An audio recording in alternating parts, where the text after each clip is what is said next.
우리가 읽었던 고린도전서 11장 1절 말씀, 너희는 나를 본받으라, 본받는 자 되라. 이 말씀은 목회하는 저에게 있어서는 아주 엄청난 도전을 주는 말씀이라고 생각합니다.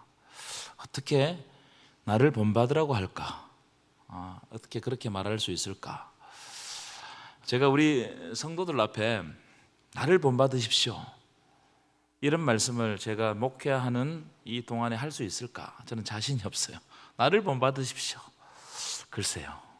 왜냐하면 제가 저를 생각했을 때 저는 너무나 부족하고 자격 없고 능력이 없고 어떤 면에서 보면 여기에 설 수 없는 사람인데 하나님께서 세워주셨습니다.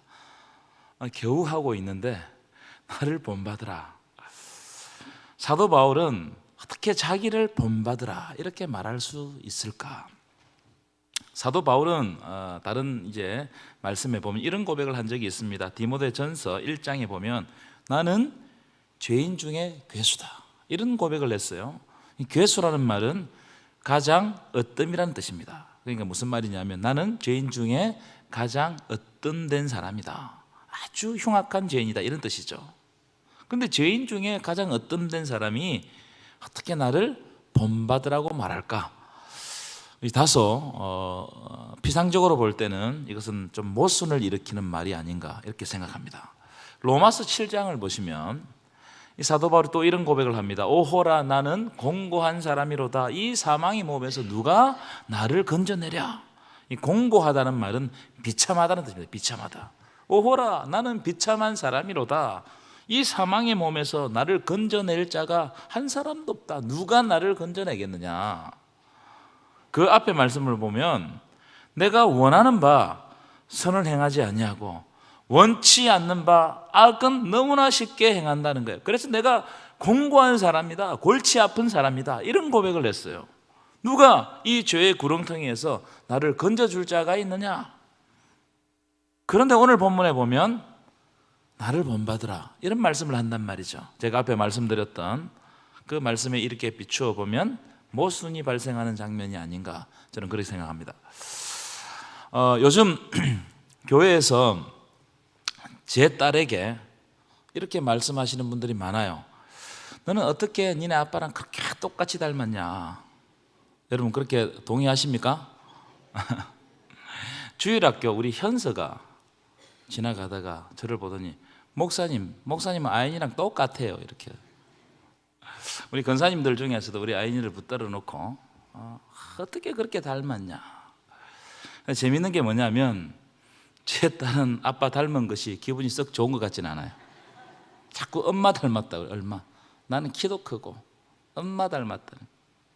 그래서 제가 좀 약이 올라가지고 어느 날 뭐라고 이야기했냐면, 야, 너는 아빠를 쏙 빼닮았기 때문에 너도 앞으로 크면 아빠처럼 머리가 빠질 거야, 이렇게.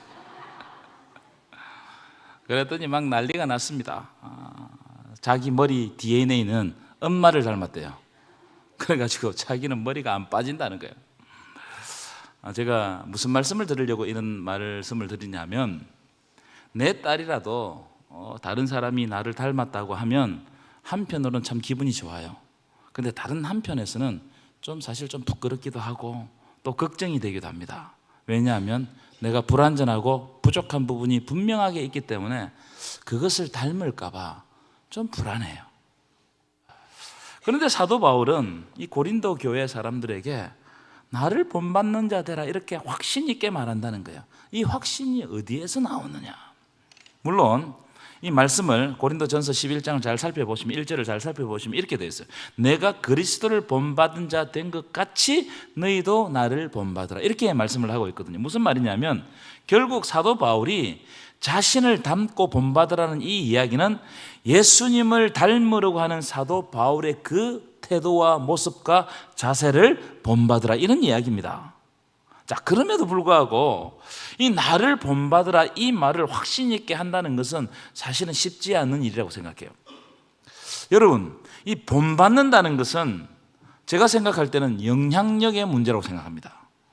누구에게 영향력을 받고 있는가, 영향을 받고 있는가.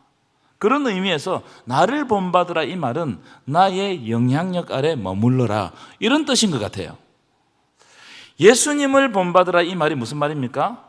예수님의 영향력 아래, 예수님의 생명 아래 거하라, 이런 뜻입니다. 무슨 말이냐?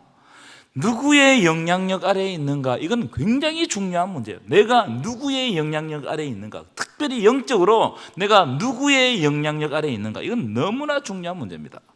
우리 한 군데 찾아봤으면 좋겠는데요. 새벽 기도 시간에 우리가 다루는 본문인데 열왕기하 12장 2절인데 우리 한번 함께 읽겠습니다. 시작. 요아스는 제사장 여호야다가 그를 교훈하는 모든 날 동안에는 여호와 보시기에, 자, 이 말씀은 어떤 말씀이냐면 남유다에 여러 정변이 막 일어났습니다. 정변이 일어나고 난 다음에 요아스라는 왕이 왕으로 등극했는데 이 요아스가 왕으로 등극할 때 나이가 몇 살은 7살이었어요. 7살. 여러분, 7살 아이가 왕이 되었으니 나라가 어떻게 되겠어요? 엉망이 될 수 있다 이 말이죠. 이때 대제사장 여호야다가 왕을 교훈합니다. 왕을 가르쳐요. 무슨 말입니까? 어린 요아스가 아무것도 모르는데 대제사장 여호야다가 아이를 가르칠 때, 이 왕을 가르칠 때 이 대제사장 선한 영향력 아래 요아스가 놓인 거예요. 그러니까 요아스가 대제사장 여호야다가 살아있는 날 동안은 여호야다의 선한 영향력을 받아가지고 하나님 앞에서 정직하게 행하였다, 이 말씀입니다. 영향력을 받는 게 굉장히 중요해요. 하지만 이 요아스에게 그 선한 영향력이 사라지니까 어떻게 되었느냐? 자, 역대하 24장 17절 18절인데요. 우리 함께 읽겠습니다. 시작. 여호야다가 죽은 후에 유다 방백들이 와서 왕에게 절하매 왕이 그들의 말을 듣고, 18절 시작. 그의 조상들의 하나님 여호와의 전을 버리고 아세라 목생과 우상을 섬겼으므로 그 죄로 말미암아 진노가 유다와 예루살렘에. 요아스는 여호야다가 죽기 전에는 여호야다로부터 선한 영향을 받았어요. 하지만 선한 영향을 끼치던 여호야다가 죽자 주변 방백들, 이 귀족들입니다. 방백들은 귀족인데 이 귀족들에게 영향을 받기 시작했는데 이 귀족들이 어떤 사람이냐면은 열왕기하를 보시면 우상 숭배자 아달랴라는 여자에게 영향을 받은 사람이에요. 아달랴에게. 이 아달랴는 누구냐면은 남왕국의 여왕이었는데 남북 왕국 통틀어서 여왕이 한 사람이 있습니다. 이 아달랴인데 이 아달랴는 누구의 딸이냐? 북이스라엘에서 가장 악하다고 소문난 아합과 이세벨의 딸이에요. 이 이세벨이라는 여자가 아합에게 시집 오면 시돈 공주였는데 온갖 우상을 다 가지고 들어왔습니다. 이스라엘 땅에 우상을 다 수입해 들어왔어요. 그 딸이 아달랴예요. 그 딸이. 이 아달랴가 어떤 사람인가에 대해서 열왕기하에는 기록해놨습니다. 자, 역대하에 기록해놨습니다. 역대하 27장 7절입니다. 24장 7절 읽어보겠습니다. 시작. 이는 그 악한 여인 아달랴의 아들들이 하나님의 전을 파괴하고 또 여호와의 전의 모든 성물들을 바알을 위하여. 여러분 딱 보시면 이 여인이 어떤 여인이라고요? 그가 악한 여인이다. 성경은 아달랴를 악한 여인이라고 평가해요. 이 악한 여인 아달랴와 그 아들들이 하나님의 성전을 파괴하고 하나님의 모든 이 거룩한 성물들을 바알을 예배하는 데 사용했다는 겁니다. 그러니까 여러분, 이스라엘의 이 남유다의 바알, 그 하나님 종교가 어떻게 되겠습니까? 예배가 어떻게 되겠어요? 이 악한 아달랴와 그 아들들에게 영향을 받은 귀족들이 요아스에게 영향을 미치는 거예요. 그러니까 요아스가 하나님을 떠난단 말이에요. 누구에게 영향을 받느냐? 여러분 누구에게 영적인 영향을 받고 있습니까? 이건 너무나 중요한 문제입니다. 이런 이야기가 있죠, 여러분. 한 권의 책이 사람의 인생을 바꾸어 놓습니다. 저도 이 한 권의 책을 보고 내가 신학을 다시 해야 되겠다, 그런 마음을 먹었거든요. 한 분의 선생님이 우리 인생을 바꿉니다. 무디 선생님은 1억 명에게 전도를 했어요. 1부 때도 안 놀라시더니 여전히 놀랄 준비를 안 하시네. 여러분 1억 명에게 전도를 했다니까요.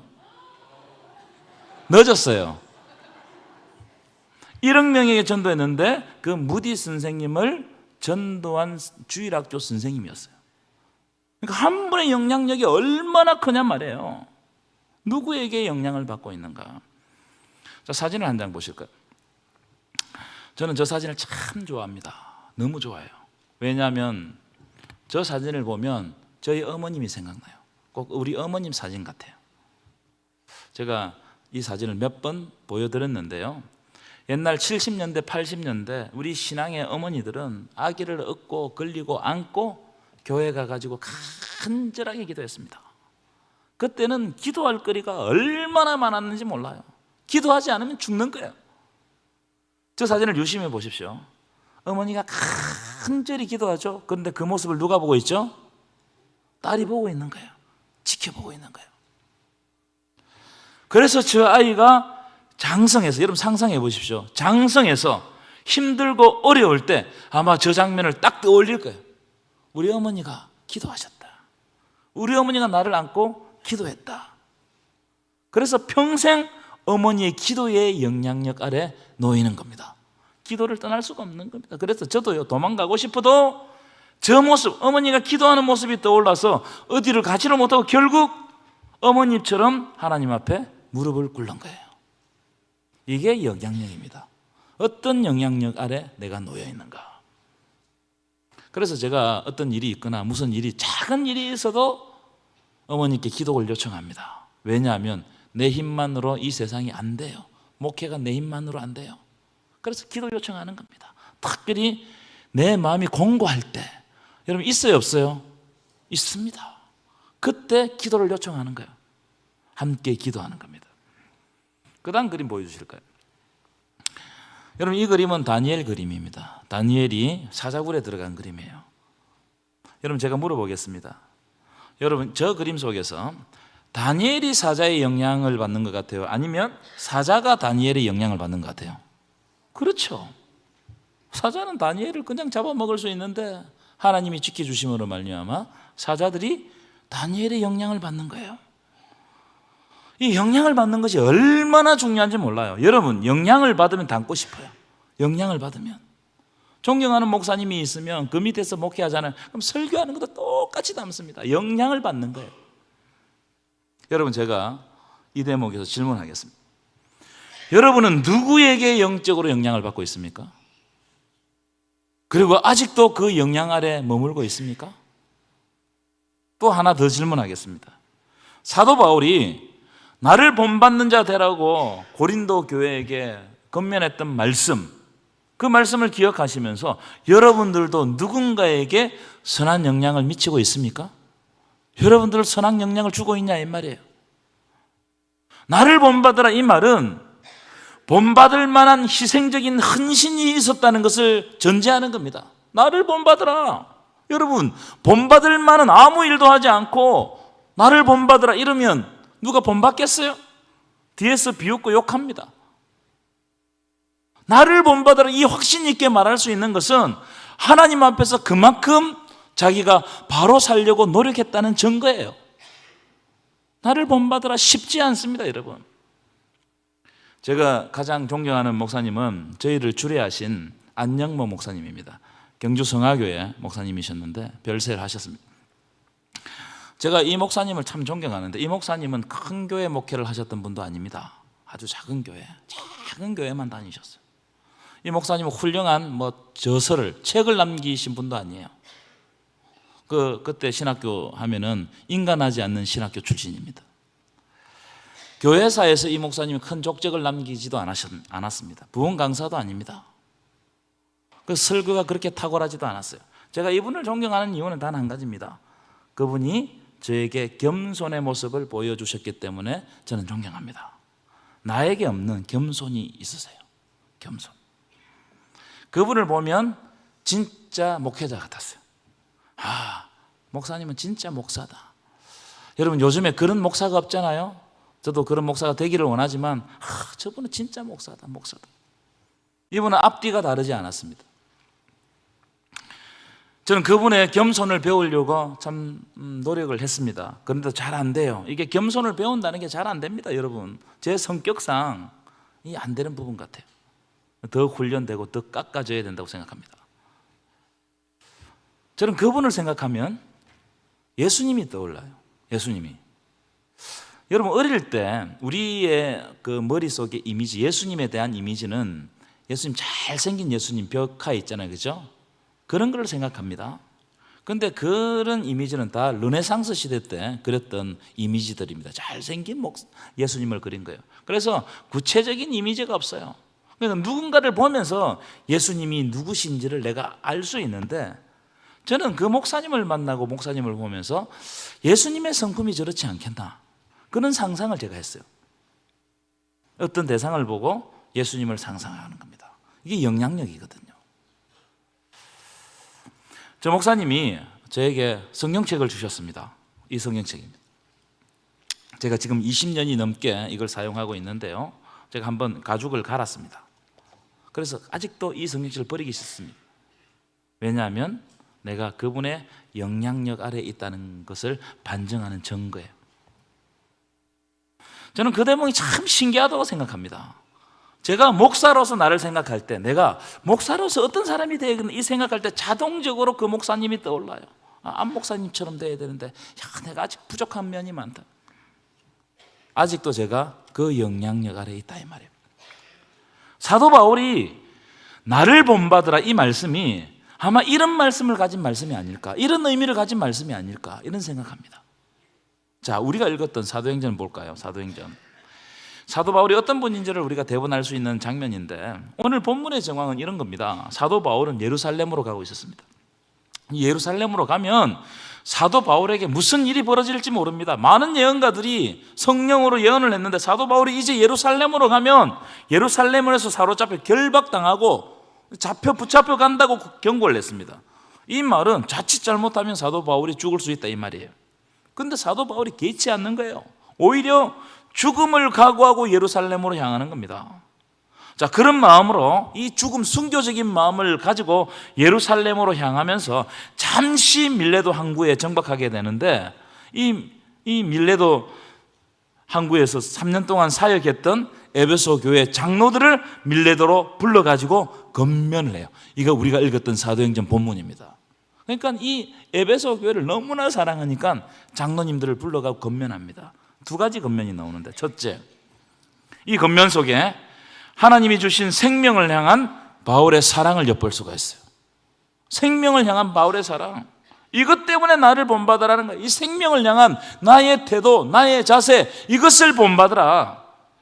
여러분, 사도 바울은 에베소의 복음을 전하고 에베소 교회를 개척한 사람입니다. 여러분, 얼마나 큰 영향을 미쳤습니까? 그러면 얼마든지 기독권을 주장할 수 있어요. 그렇죠? 하지만 기독권을 주장하지 않았습니다. 요즘 일부 교회에 보면은 목사 한 사람이 모든 기독권을 다 가지고 있거나, 또는 어떤 특정한 장로 아니면 어떤 특정 세력이 기독권을 다 누리고 있어서 그것 때문에 교회가 시끄러운 장면들을 우리가 많이 봅니다. 교회는 주님의 교회잖아요. 내 교회가 아닙니다, 여러분. 여러분의 교회가 아니에요. 이 교회는 주님이 주인 되시는 교회입니다. 믿으십니까? 그런데 이 주님의 교회를 내 것처럼 하다가 깨지는 교회들이 한두 교회가 아니단 말이에요. 그런데 사도 바울은 에베소 교회에 대해서 자기의 기득권을 주장하지 않았어요. 여러분, 신앙은 뭐냐? 내 기득권을 내려놓는 거예요. 내 손에 쥐고 싶은 것을 내려놓는 거예요. 하나님 앞에서 욕심을 내려놓는 거예요. 19절 보실까요? 19절입니다. 함께 읽겠습니다. 시작. 곧 모든 겸손과 눈물이며 유대인의 관계로 말미암아 당한 시험을 참고. 여러분, 사도 바울이 에베소 교회 장로들에게 어떤 이야기를 들려주고 싶으냐 하면은, 에베소 교회를 섬길 때 겸손과 눈물로 교회와 성도들을 섬긴 이야기를 들려주고 싶었어요. 겸손과 눈물로 섬겼다는 겁니다. 왜 이런 이야기를 들려주는 겁니까? 여러분, 교회는요, 기름 부음 받은 사람들의 섬김과 눈물을 통해서 생명이 자라고 열매 맺는 거예요. 믿으십니까? 굉장히 중요한 겁니다. 농사 짓는 분 다 아실 거예요. 농사를 열심히 지었는데 태풍이 와서 싹 썰어가 버렸어요. 그러면 그분들의 마음이 마치 자식을 잃은 것처럼 마음이 아프다는 겁니다. 왜 그렇습니까? 그것은 이 열매를 맺기 위해서 땀과 눈물, 인내를 그곳에 갈아 넣었기 때문에 그런 거예요. 여러분, 생명은 땀과 눈물과 인내를 먹고 자라요. 아멘이십니까? 중요합니다. 무슨 말이야? 사도 바울은 에베소 교회와 성도들을 위해서 땀과 눈물과 인내를 가지고 섬겼다는 거예요. 그러니까 생명이 자라고 열매를 맺는 거예요. 에베소 교회가 커지는 겁니다. 영적으로 큰 역할을 감당하는 거예요. 사랑하는 성도 여러분, 특별히 항존직과 장로님들 그리고 저와 목회자들이요, 겸손과 눈물로 교회와 성도를 섬기시기를 축원합니다. 이 자세가 중요해요. 이 자세, 겸손과 눈물. 여러분, 겸손과 눈물로 우리가 교회와 성도들을 섬기면 반드시 교회는 부흥합니다. 여러분, 교회가 무너지는 것은 교만 때문이에요. 교회가 무너지는 것은 내 의를 드러내기 때문이에요. 교회가 무너지는 것은 내 자랑 때문이에요. 여러분, 그것 때문에 교회가 시끄러운 거예요. 다 그런 거예요, 여러분. 때때로 여러분 19절 말씀 다시 보여주시면, 시험이 찾아옵니다. 섬기는데 시험이 온단 말이에요. 여러분, 시험 없는 섬김은 없어요. 예수님의 섬김이 무엇입니까? 십자가의 섬김 아니겠습니까? 그런데 예수님도 잡히시기 전날 십자가의 이게 시험거리가 되었습니다. 그게 여지없이 드러나는 장면이 겟세마네 기도 아니겠습니까? 이 잔을 내게서 좀 옮겨주십시오. 제가 이 잔을 못 지겠습니다. 그러나 여러분, 시험이 다가 아니에요. 시험이 전부가 아닙니다. 시험은 곧 지나갑니다. 시험은 시험일 뿐이에요. 시험은 영원하지 않습니다. 시험 붙들고 시험 들면 안 된다 이 말이에요.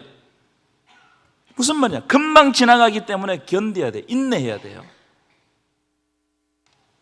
여러분, 겸손과 눈물로 생명을 섬기려고 하면 인내하지 못하는 일들이 너무나 많습니다. 여러분, 우리가 참 마음을 먹고 섬기려고 하는데 나를 시험하는 것들이 너무나 많아요. 하지만 시험 가운데 인내하는 것은 십자가를 지는 일이기 때문에 인내하면 반드시 하나님은 아름다운 열매를 우리들에게 보상으로 주실 줄 믿습니다. 동영상을 하나 보실 텐데, 이 동영상은 제가 주일 설교를, 우리 아이들 공과 설교를 하거든요. 그 공과 설교에 나와 있는 동영상 자료입니다. 이 신학생인데 주님이 주신 생명을 이렇게 참 진짜 그 사랑하는 마음으로 다가가는 그런 영상입니다. 한번 보여주실까요? 안녕하세요. 시샵을 조시하고 또 막걸리 막걸리는 안 돼. 차로 아니, 막걸리는 안 돼. 그래도 안 돼, 안 돼. 여기 차로 왜? 왜 또 삐져, 삼촌? 응? 맨날 해야 돼. 그러면 양말만 갖고 올게, 삼촌. 네. 알지? 왜 그렇게 갖고 오지 마. 어머니. 이거 왔어요. 오늘 몇 시에 나오셨어? 오늘 비 와가지고. 아니, 손자. 한 주 동안 별일 없어졌어? 손이 그래서? 아유. 나는 마음이 안 편해. 자꾸만 얻으만 먹고 이거 마음 불편해하지 마. 어머니. 유은이 한 먹고 아니, 이름 어떻게 알아요? 안녕하십니까. 저는 성서학과 다니고 있는 윤현묵입니다. 사람인 별명은 별로 없어요. 돌이나 짱돌 이런 거. 물범. 물개. 네. 어머니 기다리고 있었어. 네, 아이고 아까 아니, 뭐야. 잘 지냈나? 그렇지. 아니, 어머니 전화기 있었잖아. 전화기 있지. 전화번호 걸어봐. 그 번호를 내가 잘못 줘. 천사라고 입력시켜놨는데 천사라고. 천사냐고. 그래서 여기 큰 천사 맞냐고 어머니한테 막. 어머니 천사는 이렇게 안 커요. 저는 교회 다니는 청년인데 아버지 목마르시니까 음료수 하나만 드려도 될까요? 폐지 주우실 때 사고 나지 말라고 제가 야광 조끼 나눠드리고 있거든요. 쌀이나 뭐 반찬이나 이런 거 좀 필요하시면 제가. 이거 22,000원이에요? 감사합니다. 감사합니다. 많이 파세요.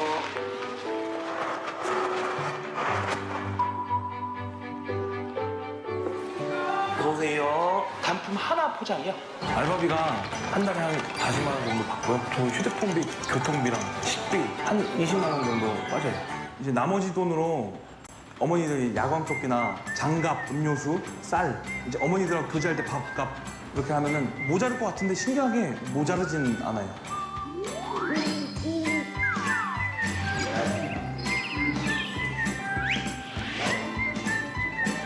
나는 예수님 만났으니까 내가 착한 일을 해야지. 그럼 폐지 주는 어머니들을 섬겨야겠다 이게 아니고요. 어느 날 그냥 어머니들 그렇게 뭔가 막 봉지를 이렇게 보시고 여시면서 그 안에서 막 캔을 줍는 그걸 한번 본 적이 있었는데 그게 마음이 되게 아프더라고요. 그게. 내가 어머니기도 한번 해줄게 지금. 그래. 하나님 아버지, 아버지께서 이곳 보고 계신 거 잘 알고 있습니다. 아버지, 어머니께서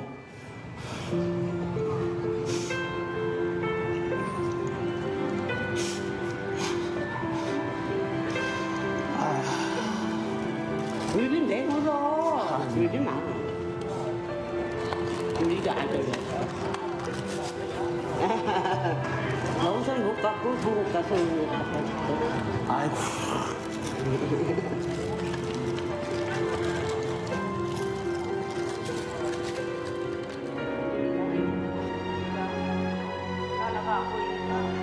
어머니 처음에 저 위에서 뵀잖아. 똑같은 데서 어머니 처음에 갈게 없네.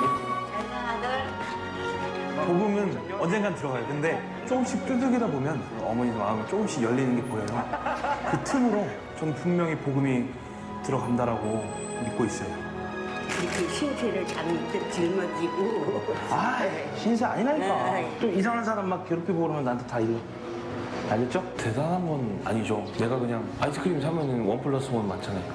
나 하나 먹고 가다가 노스 삼촌이 있으면 이거 하나 드시라고 하고 같이 먹으면서 얘기하면 친구도 생기고 좋죠.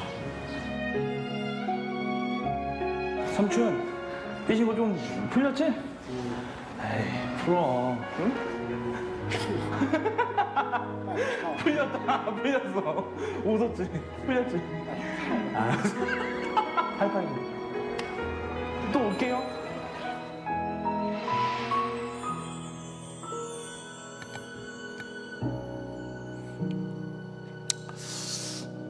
여러분 어떠세요? 감동이죠? 예. 저 사람이 저렇게 하는 것이 자기에게 무슨 유익이 있겠어요? 자기 자신의 삶에. 그러나 저분이 신학생인데 연약한 분들을 하나님이 주셨다고 생각하고 저들을 아끼고 사랑하는 거예요. 여러분, 아끼고 사랑하는 일이 쉽지 않습니다. 겸손과 눈물로 섬기는 것이 쉬운 일은 아니에요. 이런 일을 하다 보면 여러 가지 시험거리들이 있죠. 하지 말아야 할 이유들이 넘쳐납니다. 눈물과 겸손으로 섬기는 것 하면은 하지 말아야 될 일들이 넘쳐나요.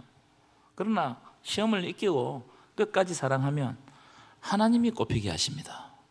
하나님이 열매 맺게 하십니다. 아멘이십니까? 그래서 사도 바울이 우리는 심고 물 주는 것밖에 안 돼요. 자라게 하시고 열매 맺게 하시는 분은 누구시라고요? 하나님이십니다. 믿으십니까? 두 번째 오늘 주제인데, 주님이 주신 사명을 향한 결단이 오늘 사도행전 본문에 들어있어요. 자, 사도행전 2장 20장 23절 24절 한번 읽어볼까요? 시작.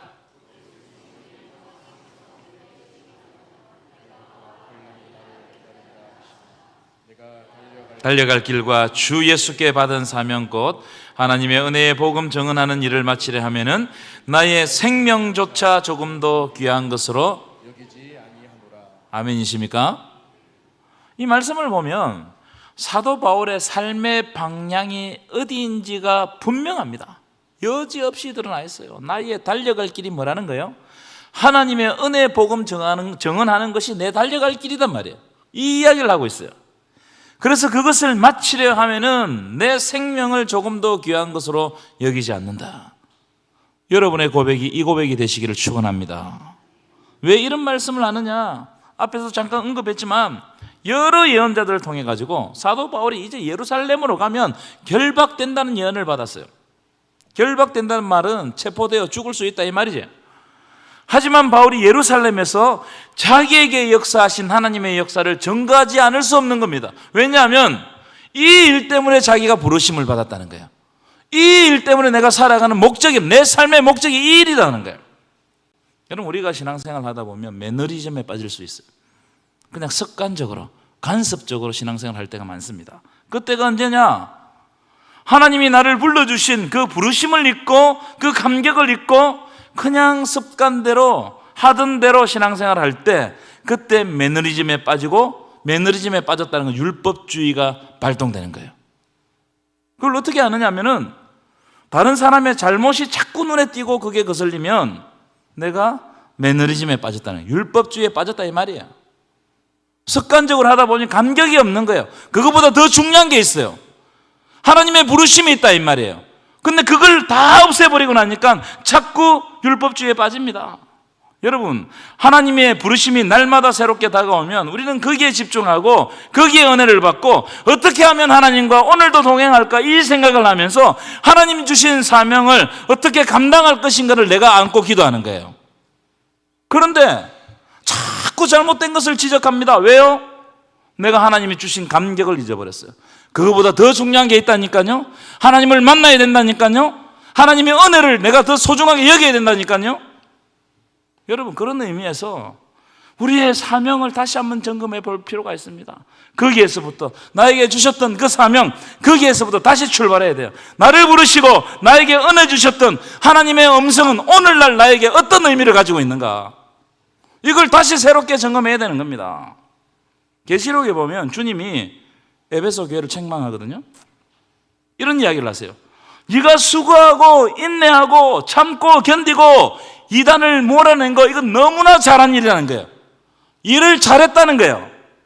그런데 그 일을 하다가 너의 처음 사랑을 버렸느니라. 너의 처음 사랑을 버렸다는 거예요. 그러므로 어디에서부터 떨어졌는지를 생각하고 처음 행위를 가져라. 첫사랑으로 돌아가라. 하나님의 처음 부르심을 기억하고 돌아가라가 너에게 감격을 주시고 그 구원의 은혜에 우리가 찬양할 수밖에 없었던 그 첫사랑으로 돌아가라. 그렇지 않으면 이 촛대를 옮기리라. 이런 무서운 경고 아닙니까? 그렇기 때문에 사도 바울은 복음을 향한 부르심을 끝까지 놓지 않는 거예요. 여러분, 우리에게 이런 은혜가 회복되기를 축원합니다. 나를 부르셨던 그 부르심, 나에게 감격 주시고 나에게 은혜 주시고 나에게 감동 주시고, 그때 그 부르심을 기억하고 돌아가야 돼요. 그럴 때 내가 믿음의 후배들에게 나를 본받는 자 되라는 거예요. 나도 어려움이 있고 나도 여러 가지 고통스러운 세월을 살았지만, 그러나 내가 하나님 앞에서 복음 위하여 그 뜨거운 심정을 가지고 아직도 행하고 있으니 그것을 나에게 본받는 자가 되라. 여러분, 이런 은혜가 여러분 삶 가운데 넘쳐나기를 축원합니다. 우리가 선한 영향을 끼쳐야 우리 다음 세대 아이들도 그 영향을 받고 그걸 다음 세대에 물려주는 거예요. 이게 우리에게 있는 사명입니다. 아멘이십니까? 이런 놀라운 은혜가 우리의 삶 가운데 넘쳐나기를 간절히 축원합니다.